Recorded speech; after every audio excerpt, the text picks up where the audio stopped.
Hola, yo soy Andrea, mis hijas son Lluna de 5 años y Kira de 2.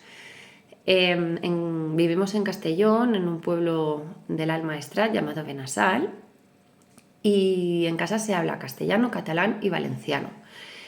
Un poco todo mezclado. El castellano se habla sobre todo por mi parte, porque yo soy de Barcelona. Mis padres son castellano parlantes y en casa la lengua materna era el castellano. A pesar de eso, mis padres lucharon para que yo y mi hermana tuviéramos una educación en catalán.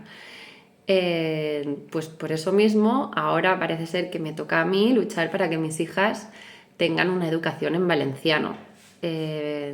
Yo marcaría sí al valenciano, o marcaré sí al valenciano, precisamente por la riqueza lingüística, por la libertad y bueno, porque mis hijas tengan ese bilingüismo que yo tanto aprecio desde siempre y que son los valores que me han inculcado en casa, a pesar de ser unos padres de habla castellana.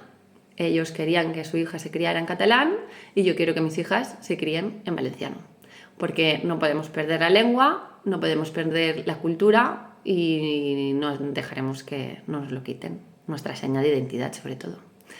Así que nada, muchas gracias.